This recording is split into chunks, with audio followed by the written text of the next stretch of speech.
Hoy, en la tarde, comenzamos en Colombia, donde la democracia pareciera a punto de entrar en terapia intensiva. El presidente Gustavo Petro anunció que vía decreto convocaría una consulta popular negada por el Congreso de la República.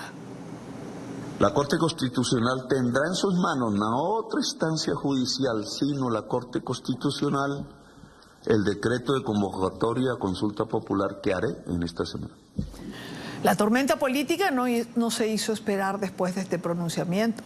Los partidos políticos, los gremios, los expresidentes y distintos sectores de la sociedad civil colombiana cerraron filas en contra de lo que han calificado como una amenaza a la democracia. Advierten que la consulta anunciada sin el aval del Congreso de la República ni de la Corte Constitucional sería un paso hacia la concentración de poder y una ruptura del orden institucional. En un comunicado conjunto, 8 partidos políticos fueron contundentes. Calificaron la medida, el anuncio, como un golpe de Estado. Un escenario que prende las alarmas también a nivel internacional, donde ya se observa con preocupación el rumbo que toma la democracia colombiana. Catherine Leal, desde el Congreso de la República en Bogotá, nos trae reacciones. Y Dania, televidentes, muy buenas tardes. Yo los saludo desde el Congreso de la República, nuevamente el epicentro de la noticia. Y es que, Dania, en las últimas horas el presidente Gustavo Petro, a través de una alocución por señal abierta, decidió anunciar que va a decretar la convocatoria a consulta popular. ¿Qué significa todo esto? Pues el presidente el pasado 1 de mayo había presentado esta solicitud ante la plenaria del Senado. Se necesita por requisito que haya un concepto favorable o no para que se pueda avanzar en esta convocatoria a las urnas a la ciudadanía. El 14 de mayo, y Dania, aquí la plenaria del Senado decidió votar y le dio un concepto desfavorable. Negó esa solicitud que hizo el gobierno nacional de llevar a las urnas 12 preguntas enfocadas a temas laborales, que entre otras, y Dania, pues ya se están discutiendo en una reforma laboral justamente aquí en esta plenaria del Senado. Decisión que parece que no le gustó al presidente Gustavo Petro, y por eso ahora, en un hecho que pareciera busca saltarse la norma, la Constitución, la ley colombiana, pues ha anunciado que la va a convocar, con muchos vacíos, entre otras, y muchos cuestionamientos por la decisión que ha tomado el mandatario. Y en medio de esto se logró lo que siempre quiso Gustavo Petro, la unidad nacional. Pero, Dania, qué ironía, una unidad que buscaba Gustavo Petro para poder gobernar durante su periodo, durante su mandato, durante su presidencia, pero que hoy la logra al terminar su mandato con unos partidos opositores, partidos que entre otras en un inicio hasta le hicieron campaña. En medio de todo esto pues se han pronunciado 8 partidos tradicionales como los conservadores, liberales, partidos de oposición como Centro Democrático y Cambio Radical, pero también partidos pequeños e independientes como Mira, Colombia Justa, Libres y ASI. Estos partidos le han decidido dar un mensaje no solamente al gobierno nacional, sino también a las altas cortes y a la registraduría, pidiéndoles que obren en independencia. Yo creo que van a ser muchas las demandas que van a llegar frente al acto arbitrario que quiere hacer el presidente de la República. Esperemos que sus asesores jurídicos lo orienten bien y que sepan que no pueden violar la Constitución y las leyes haciendo por decreto la consulta popular. Desde los diferentes partidos hemos hecho un llamado a todas las instituciones, a la Procuraduría, a la Registraduría, a la Contraloría, pero especialmente a las altas cortes, para que en virtud de su autonomía, de su legitimidad, tomen decisiones contundentes frente a este hecho que desconoce nuestra democracia. Vulnera la independencia de poderes y desconoce una decisión legítima que se dio aquí en la plenaria del Senado de la República el 14 de mayo, donde se votó no a la consulta popular y no se dio un concepto favorable por parte de este Senado de la República. El presidente no es autoridad judicial para poder desconocer una decisión del Congreso de la República. Segundo, es absolutamente claro que el Congreso dijo no y votó activamente. Y tercero, el país tiene que hoy rodear al Congreso y a todas las instituciones, porque lo que estamos viendo es un rompimiento institucional. Él podrá decir que fue primero el huevo que la gallina o que la gallina que el huevo, pero no va a poder nunca pasar por encima de la división de poderes en Colombia. Seguramente, si decreta esa consulta, la rama judicial, actuando en el marco legal y constitucional que le corresponde, ejercerá el control que le ha sido asignado. Y Dania, pues entre otras le cuento que la plenaria del Senado ya anunció que empezará la próxima semana, el lunes para ser más exactos, la discusión de la reforma laboral en su último debate. Con esto muchos partidos señalan que pues el gobierno nacional se queda sin gasolina para seguir hablando de consulta popular, sobre todo porque esta reforma acoge 10 de las 12 propuestas que plantea el gobierno a través de esta consulta. Por aquí también siguen un poco arriba los ánimos, y Dania, luego de que el presidente Gustavo Petro decidiera no solo desconocer la votación que aquí se dio, sino que ir vía decreto con esta consulta popular. Así que, por supuesto, seguiremos muy atentos a lo que ocurra desde el Senado de la República, porque aquí además está radicada la consulta popular 2.0, que ustedes recordarán ya no solo tiene 12 preguntas, sino 16, 4 de ellas adicionales sobre temas de salud, y que seguramente tampoco tendrá un concepto favorable aquí en esta plenaria del Senado. Por ahora esta es la información que se origina desde Bogotá, capital de Colombia. Ustedes, por supuesto, tienen más noticias. Catherine, muchísimas gracias por el contexto y por ayudarnos a entender, sobre todo a nuestra teleaudiencia, lo que está pasando en Colombia. Quiero darle la bienvenida a la primera invitada del programa de hoy, Paola Holguín, senadora por el partido opositor Centro Democrático, integrante de la Comisión Segunda del Senado colombiano y de la Comisión Asesora de Relaciones Exteriores. Senadora, bienvenida, gracias por atendernos. Muchas gracias, doctora Idania, el gusto es mío. Un saludo para usted y para todas las personas que nos ven a esta hora. Comencemos por la pregunta que todo el mundo se hace hoy en Colombia. ¿Golpe de Estado con este pronunciamiento del presidente Petro? Efectivamente lo es un golpe de Estado de facto, porque está buscando desconocer al Congreso y a la rama judicial. La Constitución Política de Colombia es muy clara. Allí se establece en el artículo 104 que el presidente puede convocar a una consulta popular, pero la consulta tiene que ser avalada por el Senado, que debe votar si acepta o no la consulta.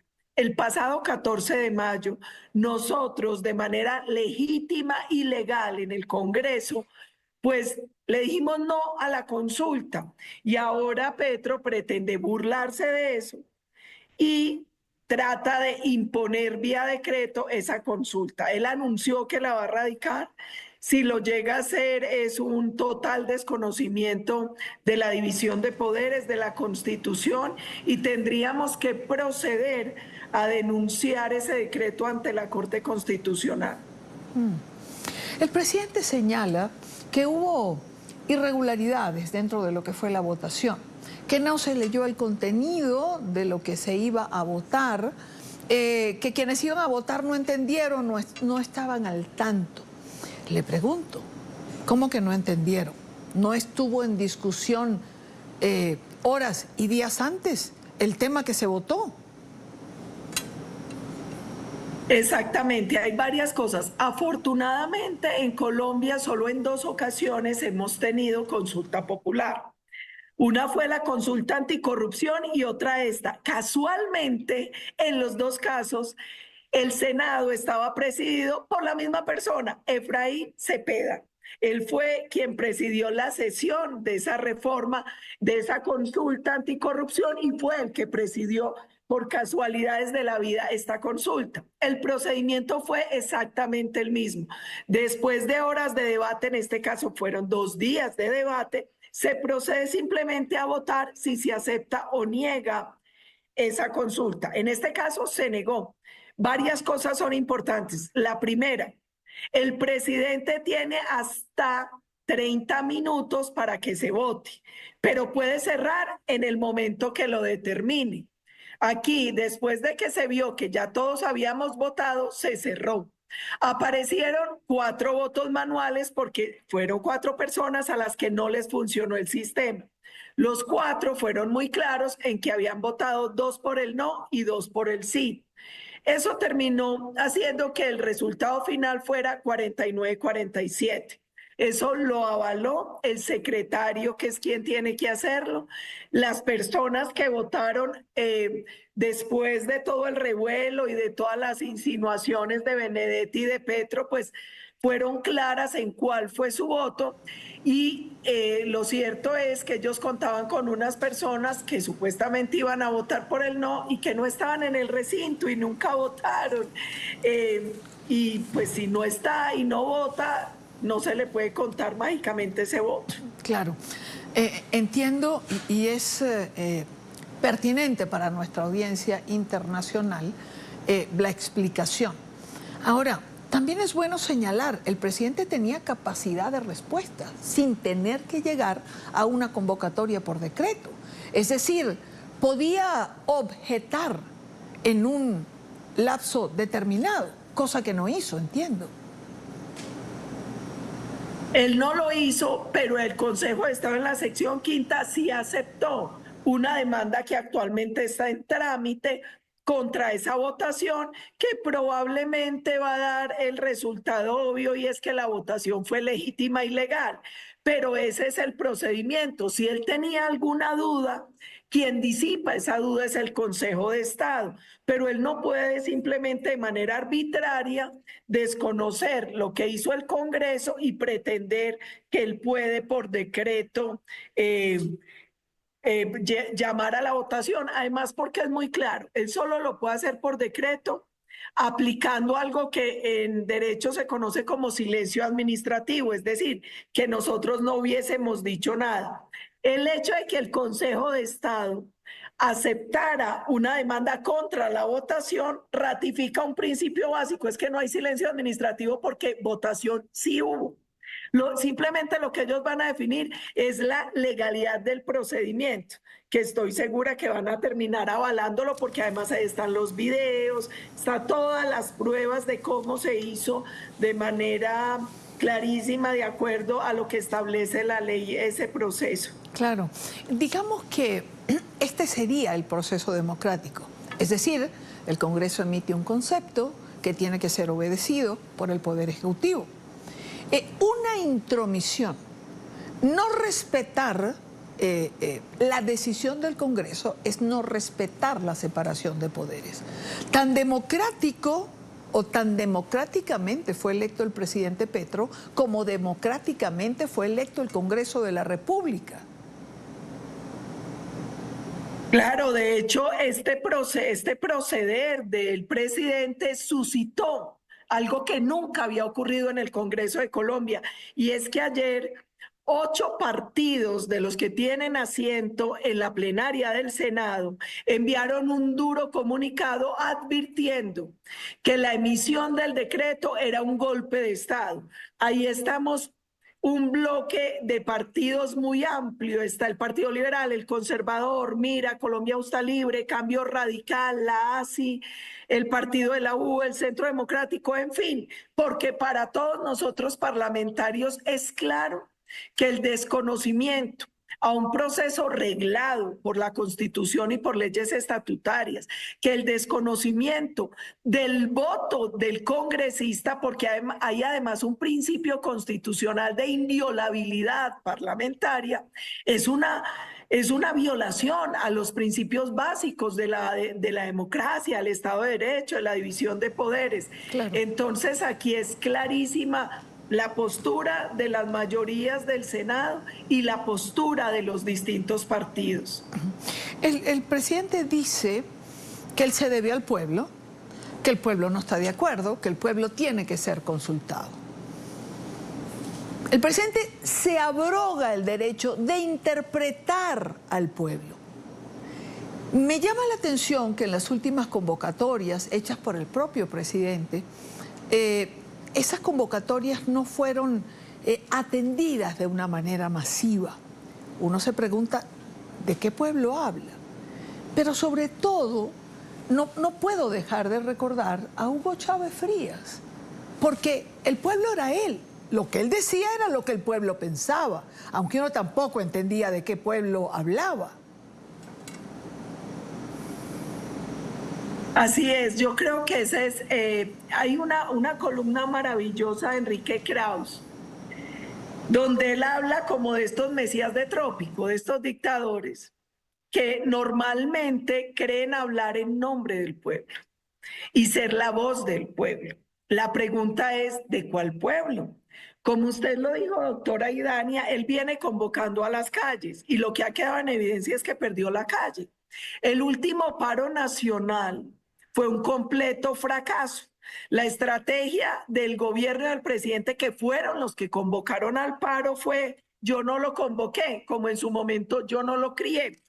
Pero en realidad lo que terminó reconociendo es que fracasó, porque nadie salió. ¿Y por qué no salieron los ciudadanos? Por una cosa muy simple, porque no están de acuerdo con las reformas del gobierno. Él creyó que iba a ser una convocatoria masiva, ni siquiera.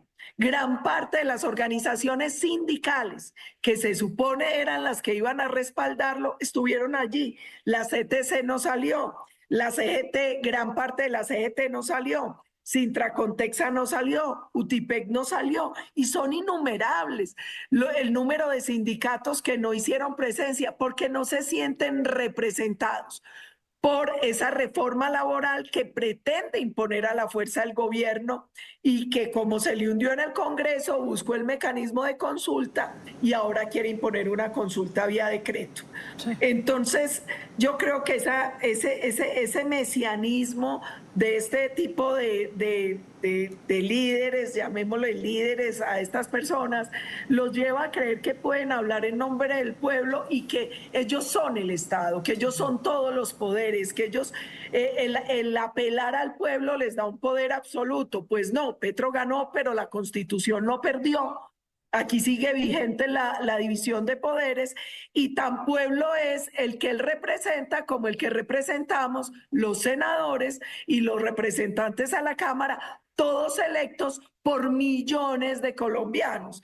Entonces, lo que no está bien es que él pretenda anular la legitimidad que tienen otras ramas del poder. Lo que no está bien es que él pretenda creer que él es todo el Estado, o que él crea que él es la única voz autorizada para hablar en nombre del pueblo. ¿Qué viene ahora, senadora? ¿Qué tenemos por delante? Yo creo que ahora lo que viene es, ya se mostró que hay un gran número de colombianos de distintos sectores, de distintas ideologías, que por nuestro talante demócrata no vamos a permitir una ruptura institucional. Yo creo que el fracaso del paro, el comunicado de este gran bloque de partidos y la reacción de la ciudadanía ese día en la calle, de doña Janet, de la señora de Popayán, lo que muestran es que aquí hay un pueblo hastiado de un gobernante que lo único que busca es generar odio de clases, incendiar el país, paralizarlo. Aquí lo que hay es colombianos que quieren camellar, que quieren vivir en democracia, que quieren vivir en libertad y que no se van a dejar manipular por cuentos populistas, que ya no le están comiendo cuento a esa polarización, a esa posverdad, a ese populismo, a ese discurso incendiario y a ese chantaje. Porque Petro y su gobierno quieren convertir a Colombia en una democracia de chantaje, donde si no haces lo que quiero, te lo impongo por la fuerza. Yo creo que en eso están cometiendo un gravísimo error, porque los colombianos, si algo tenemos, es coraje para defender esta patria. Este no es un país de cobardes. Es la senadora Paola Holguín, senadora por el partido opositor Centro Democrático. Gracias, senadora, gracias por habernos acompañado. Muchas gracias, doctora Idania, y acuérdese que pronto vamos a conmemorar un año de la mayor muestra de valentía democrática de Venezuela, y eso no se le puede olvidar al mundo. El 28 de julio, no se le puede olvidar, cuente conmigo. Gracias de nuevo.